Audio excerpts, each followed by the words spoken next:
నమస్కారం. ఘంటారావానికి స్వాగతం. ముందుగా ప్రధానాంశాలు. పార్లమెంటు వర్షాకాల సమావేశాలకు అధికార విపక్షాలు సిద్ధం. 8 బిల్లులు ప్రవేశపెట్టనున్న కేంద్ర ప్రభుత్వం.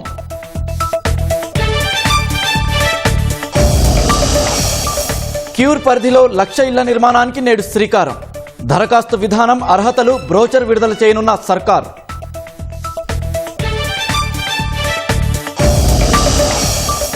జాతీయ పోలీస్ అకాడమీలో లైంగిక వేధింపుల కలకలం. ట్రైనీ ఐపీఎస్ ఉదయ్ కృష్ణారెడ్డిపై కేసు నమోదు.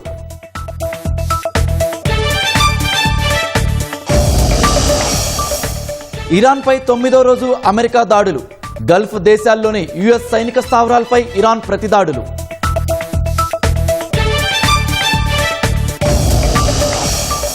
ఫీఫా ప్రపంచ కప్ విజేత స్పెయిన్ ఫైనల్లో అర్జెంటీనాపై 1-0 గోల్స్ తేడాతో విజయం.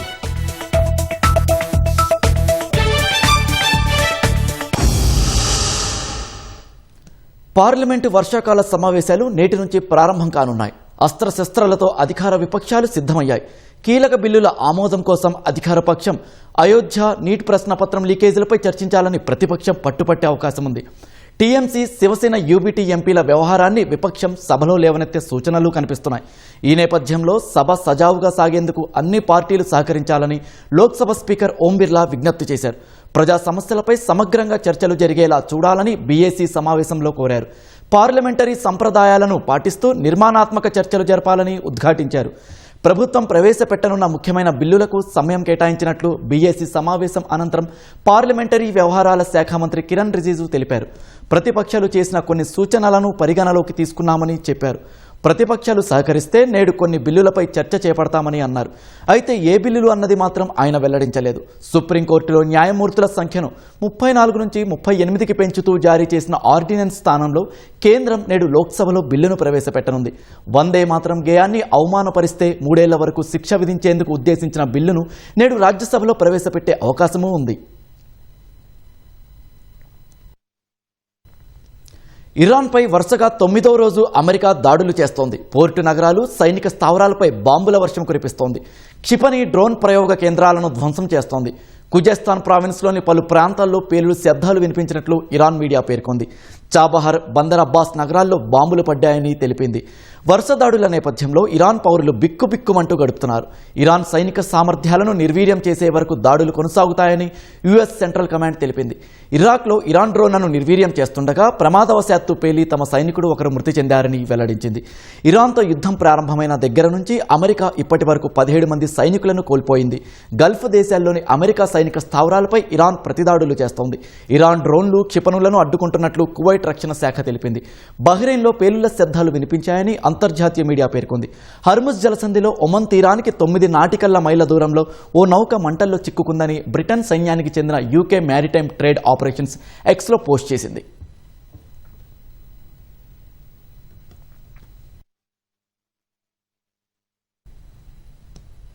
హైదరాబాద్లో అల్పాదాయ వర్గాల హౌసింగ్ స్కీమ్ నేడు లాంఛనంగా ప్రారంభం కానుంది. సచివాలయంలో ఉదయం 11 గంటలకు మంత్రులు పొంగులేటి శ్రీనివాసరెడ్డి, పొన్నం ప్రభాకర్, శ్రీధర్ బాబు, అజారుద్దీన్ ఎల్ఐజీ స్కీమ్ ప్రారంభించనున్నారు.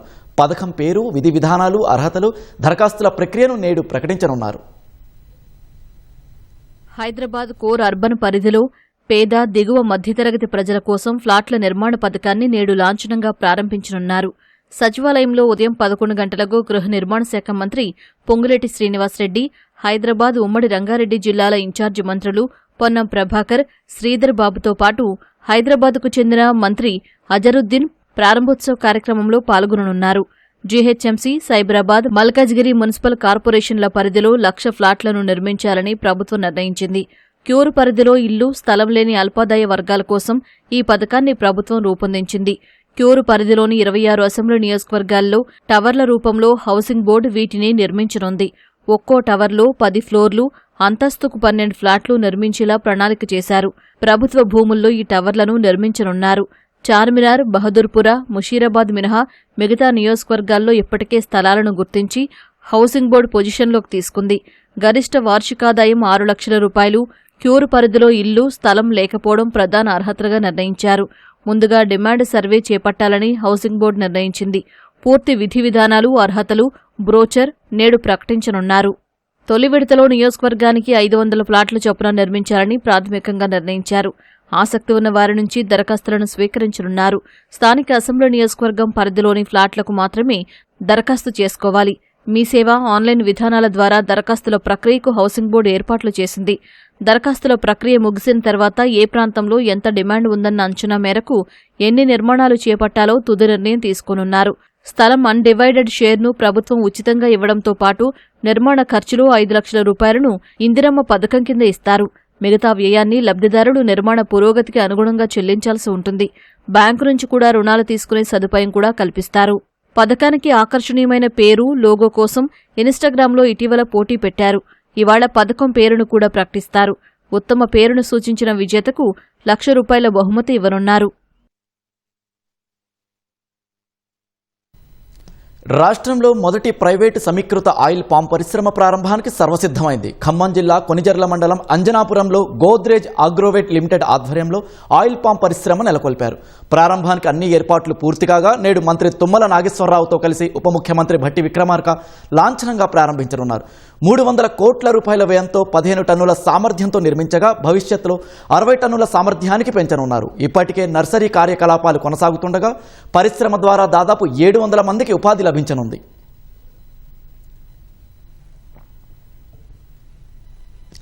పదేళ్ల కేసీఆర్ పాలనలో పట్టుమని 30,000 ఉద్యోగాలు కూడా ఇవ్వలేదని పీసీసీ అధ్యక్షుడు మహేష్ కుమార్ గౌడ్ విమర్శించారు. 2.5 ఏళ్ల కాంగ్రెస్ పాలనలో 70,000 ఉద్యోగాలు ఇచ్చామని, ఆ విషయాన్ని కేటీఆర్కు లెక్కలతో నిరూపిస్తామని మహేష్ గౌడ్ ఎదురుదాడికి దిగారు.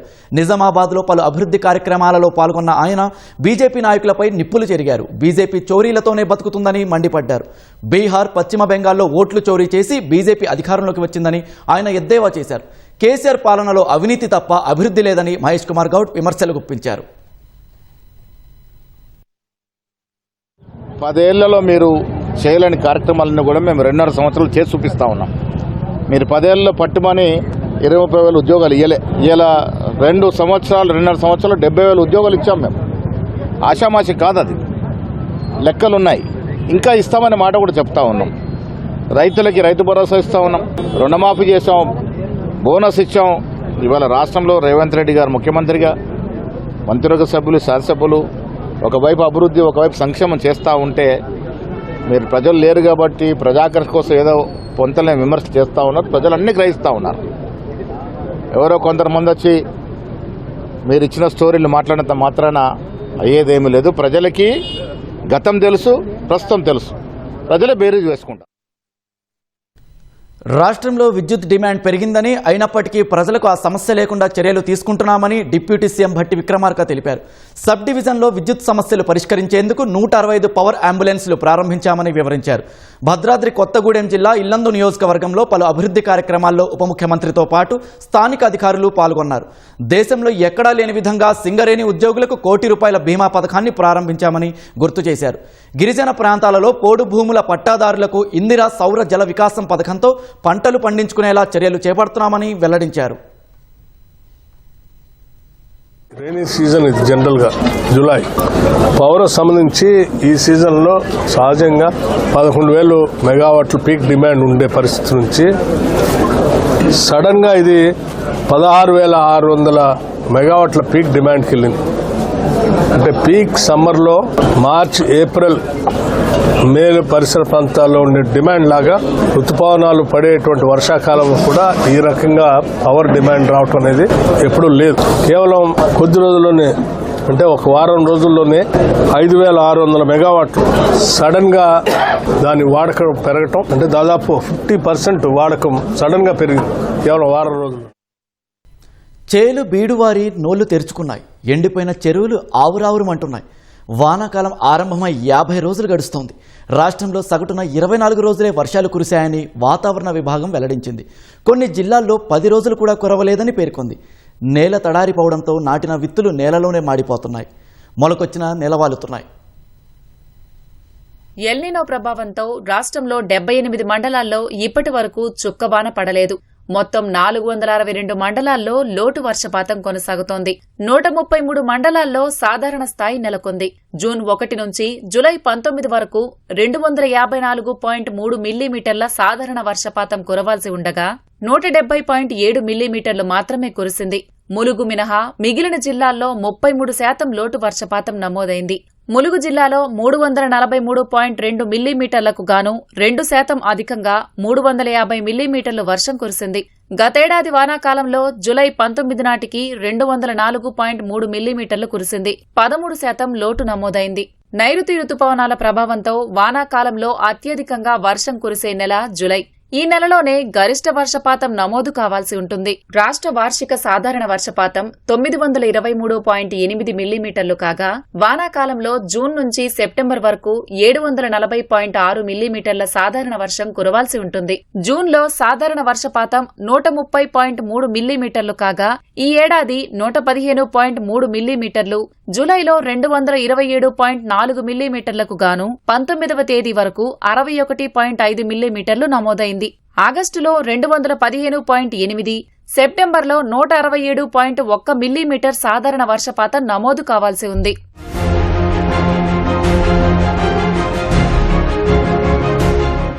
జూన్ నుంచి జూలై 19వ తేదీ వరకు రాష్ట్రంలో 24 రోజులే వర్షపు దినాలు నమోదయ్యాయి. వర్షానికి మధ్య గ్యాప్ అధికంగా నమోదైంది. జోగులాంబ గద్వాల జిల్లాలో అతి తక్కువగా 8 రోజులే వర్షాలు నమోదయ్యాయి. రాజధాని హైదరాబాద్లోనూ 9 రోజులే కురిశాయి. ఇక్కడ 209.6 మిల్లీమీటర్లు సాధారణ వర్షపాతానికి గాను 121.8 మిల్లీమీటర్ల వర్షం కురిసింది. 42% లోటు నమోదైంది. విత్తనాలేసుకుని ఆకాశం వైపు ఆశగా చూస్తున్న రైతన్నలను వరుణుడు కరుణించడం లేదని వాపోతున్నారు. హైదరాబాద్లోని జాతీయ పోలీస్ అకాడమీలో లైంగిక వేధింపుల వ్యవహారం తీవ్ర కలకలం రేపింది. ట్రైనీ ఐపీఎస్గా శిక్షణ పొందుతున్న ఉదయ్ కృష్ణారెడ్డి మరో ట్రైనీ మహిళను లైంగికంగా ఇబ్బందులకు గురి చేస్తున్నాడని ఆరోపణలు వెలువెత్తాయి. బాధితురాలి ఫిర్యాదు మేరకు అత్తాపూర్ పోలీస్ స్టేషన్లో నిందితుడిపై పలు సెక్షన్ల కింద కేసు నమోదైంది.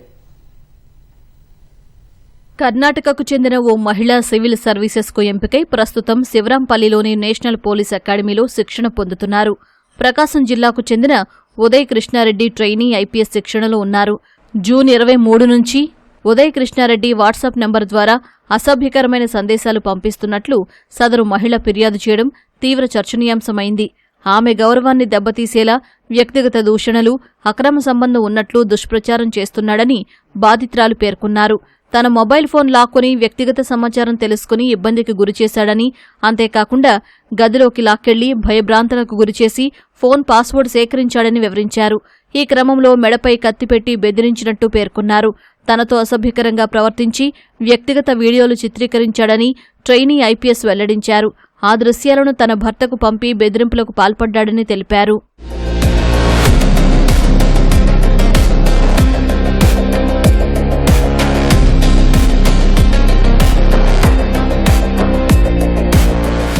లైంగిక ఆరోపణలపై ట్రైనీ మహిళ ఐపీఎస్ ఇచ్చిన ఫిర్యాదు ఆధారంగా అత్తాపూర్ పోలీసులు పలు సెక్షన్ల కింద కేసు నమోదు చేశారు.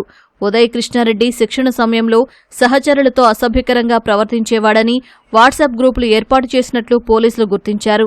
తప్పుడు సందేశాలతో పలువురిని మనోవేదనకు గురిచేశాడని ప్రాథమికంగా నిర్ధారించారు. ఈ నేపథ్యంలో చట్టపరంగా నిందితుడిపై కఠిన చర్యలు తీసుకునేందుకు పోలీసులు సిద్ధమయ్యారు. ప్రకాశం జిల్లాకు చెందిన ఉదయ్ కృష్ణారెడ్డి 2013లో కానిస్టేబుల్గా ఉద్యోగం సాధించారు. సివిల్స్ పరీక్షల్లో 4 సార్లు వరుస విఫలమై 5వసారి 360వ ర్యాంకు పొందారు. ఈ క్రమంలో తోటి మహిళా ట్రైనీ ఐపీఎస్ను లైంగికంగా వేధింపులకు గురిచేసినట్లు పోలీసులకు ఫిర్యాదు చేయడంతో కేసు నమోదు చేసి దర్యాప్తు చేపట్టారు.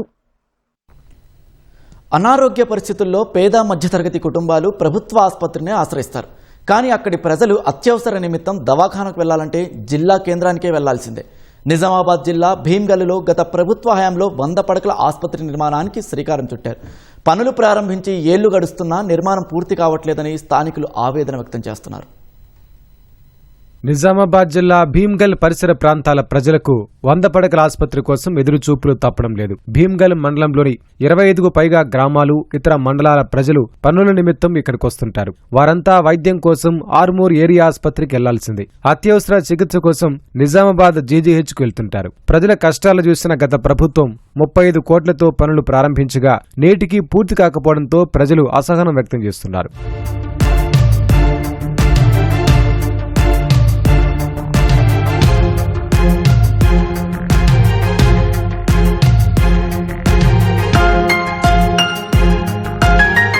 వంద పడకల ఆసుపత్రి నిర్మాణ పనుల ప్రారంభంలో వేగం పుంజుకున్న ప్రస్తుతం నత్తనడకన సాగుతున్నాయి. పెండింగ్ బకాయిలు చెల్లించకపోవడంతో గుత్తేదారు పనుల్ని నిర్మాణ దశలో వదిలేశారు. ఇటీవల ప్రభుత్వం నుంచి 3 కోట్లు విడుదల చేయడంతో పనులు మళ్లీ మొదలుపెట్టారు. ఆసుపత్రి నిర్మాణం పూర్తి కాకపోవడం వల్ల సుదూర ప్రాంతాలకు వెళ్లాల్సి వస్తోందని స్థానికులు వాపోతున్నారు. 100 పడకల ఆసుపత్రి అందుబాటులోకి వస్తే చుట్టుపక్కల 25 గ్రామాల ప్రజలకి వైద్య సేవలు అందుతాయని వివరించారు. చుట్టుపక్కల ఊర్లందరూ భీమ్గల్లో హాస్పిటల్ అయితే సౌకర్యాలు దగ్గరగా ఉంటాయని చెప్పేసి ప్రతి ఒక్కరూ సంతోషపడ్డారు. గత 2 సంవత్సరాల నుంచి పూర్తయిన పనులు కూడా చేయలేకపోతున్నారు. ఇప్పుడు ఏదన్నా ఇబ్బంది ఉంటే నిజామాబాద్ లేకపోతే హైదరాబాద్ పోవాల్సి వస్తుంది. ఇంత కష్టంలో ఉన్నారు ప్రజలు. ఇప్పుడు ఒకవేళ 100 పడకల ఆసుపత్రి మాకు పూర్తయి ఉంటే ప్రతి ఒక్క డాక్టర్, పెద్ద డాక్టర్లు, పెద్ద ట్రీట్మెంట్ అంతా ఇక్కడే అందేది. ఇక్కడ ట్రైబల్ ఏరియాస్, గిరిజన ప్రాంతాలు 26 గ్రామాలు ఉంటాయి.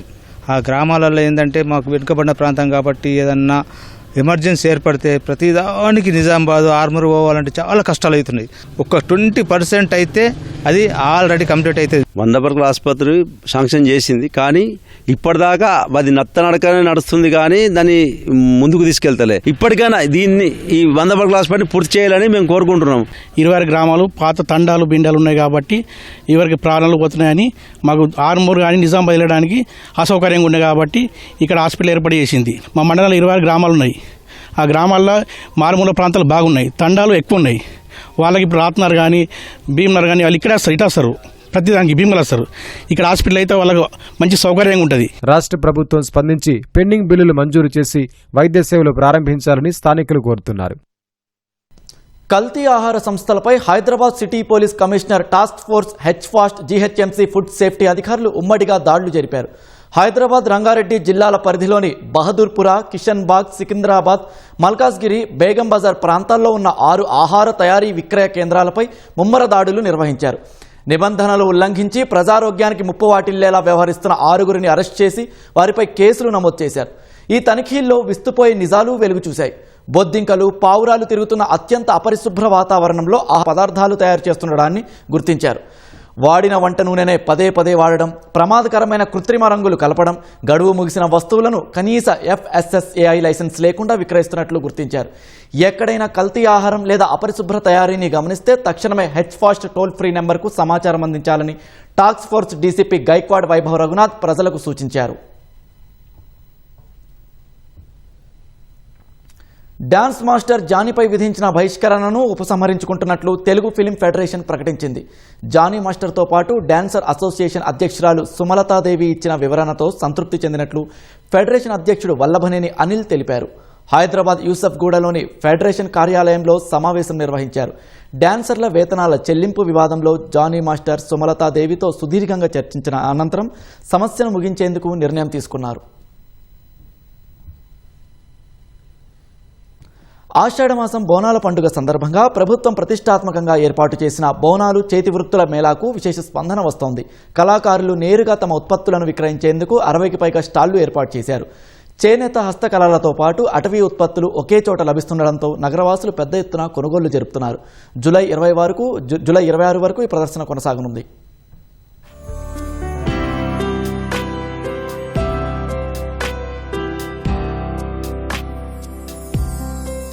తెలంగాణ సంస్కృతి, కుల వృత్తులకు అద్దం పట్టేలా ప్రభుత్వం హైదరాబాద్ నడిబొడ్డున చేతి వృత్తుల మేళాను ఎంతో ప్రతిష్టాత్మకంగా ఏర్పాటు చేసింది. కళాకారుల శ్రమకు తగిన ఫలితం దక్కేలా తమ ఉత్పత్తులు నేరుగా ప్రజలకు విక్రయించుకునేందుకు సచివాలయం సమీపంలో వేదిక ఏర్పాటు చేసింది. సుమారు 60కి పైగా స్టాల్స్ తో కొలువుదీరిన ఈ ప్రదర్శనలో కళాకారుల సృజనాత్మకత నగరవాసులను విశేషంగా ఆకట్టుకుంటోంది.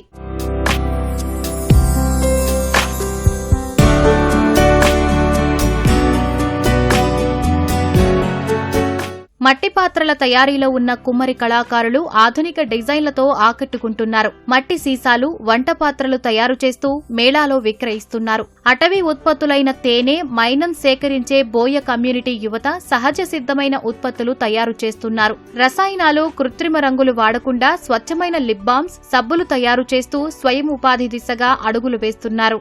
ఇప్పుడు కుండలు పాత మోడల్ అనేది కాకుండా కరోనా టైంలో మేము గుజరాత్, ఢిల్లీ, ఖానాపూర్, బెల్గాం దగ్గర 3 జాగాల ట్రైనింగ్ తీసుకొని ఈ పని కొనసాగిస్తూనే ఉన్నాం. ఇప్పుడు ఈ కొత్త డిజైన్ వర్క్ ఇలా మేళాలకు తిరుగుతూనే ఉన్నాము. 5 సంవత్సరాల నుంచి రోజుకు 2000 నుంచి 3000 రూపాయల వరకు సేల్ అవుతూ ఉంటుంది. సో మా యొక్క బోయ కమ్యూనిటీ వృత్తి ఏంటంటే తేనె సేకరించడం. సో ఆ తేనె సేకరించడంలో భాగంగా ఈ ప్రోడక్ట్ తయారు చేస్తాము. అయితే కేవలం తేనె వరకే మనము ఉండిపోకుండా ఆ తేనె నుంచి వచ్చిన ఉప ఉత్పత్తులు అంటే మైనంతో తయారు చేసిన ఎటువంటి కెమికల్స్, కలర్స్ కానీ సువాసనలు ఆర్టిఫిషియల్ లేకుండా కేవలం నేచురల్గా మనము తయారు చేసిన ప్రోడక్ట్లన్నీ ఇక్కడ పెట్టడం జరిగిందన్నమాట. నిర్మల కొయ్య బొమ్మలు ఈ మేళాలో ప్రత్యేక ఆకర్షణగా నిలిచాయి. మరోవైపు చేనేత కళకు డిజైనర్లు ఆధునిక హంగులు అద్దుతున్నారు. నారాయణపేట, మంగళగిరి వంటి వస్త్రాలు సేకరించి వినియోగదారుల అభిరుచికి తగ్గట్టుగా డిజైనర్ దుస్తులుగా మార్చి విక్రయిస్తున్నారు. బహిరంగ మార్కెట్ కంటే ధరలు తక్కువగా ఉంటూనే నాణ్యత అద్భుతంగా ఉందని కొనుగోలుదారులు హర్షం వ్యక్తం చేస్తున్నారు. మాకు ఒక ప్లాట్ఫామ్ క్రియేట్ చేసి మేము వీవర్స్ దగ్గర నుంచి అన్ని డిఫరెంట్ ఫ్యాబ్రిక్స్ ప్రొక్యూర్ చేస్తాము, వీవర్స్ని ప్రమోట్ చేస్తాము. తీసుకొచ్చిన ఫ్యాబ్రిక్ని మేము కస్టమర్కి ఎలాగైతే కస్టమైజ్ కావాలో ఆ విధంగా కస్టమైజ్ చేసి అవుట్ఫిట్స్ చేయడం జరుగుతుంది. సో ఇదే సందర్భంగా మేము ఇక్కడ స్టాల్ కూడా పెట్టాము, ఎగ్జిబిషన్లో సేల్ కమ్ ఎగ్జిబిషన్. ఇదేంటంటే ఇందులో వచ్చేసి మన కలంకారీ అండ్ దెన్ మంగళగిరి, అలాగే మనకు మల్ కాటన్, జామ్దాని ఇవన్నీ కూడా ఉన్నాయి. చాలా స్టాల్స్ ఉన్నాయి. వాటి మీద కాస్టులు కూడా చాలా తక్కువలోనే ఉన్నాయి. మనకు బయట ఇంత తక్కువ కాస్ట్లకు దొరకదు. ఇంకా చాలా డిఫరెంట్ ప్రోడక్ట్స్ ఉన్నాయి. ఇక్కడ జ్యువెలరీ తీసుకుంటున్నాము. జ్యువెలరీ కలెక్షన్ బాగుంది అండ్ అఫోర్డబుల్ ప్రైజెస్ లో ఉన్నాయి. పర్యావరణ హితమైన వస్తువులు, నాణ్యమైన ఉత్పత్తులను ప్రజలకు తక్కువ ధరకే చేరువ చేయడంతో పాటు అంతరించిపోతున్న చేతి వృత్తి కళలకు జీవం పోయడంలో ప్రభుత్వం ఏర్పాటు చేసిన మేళా విశేషంగా ఉపయోగపడుతోంది.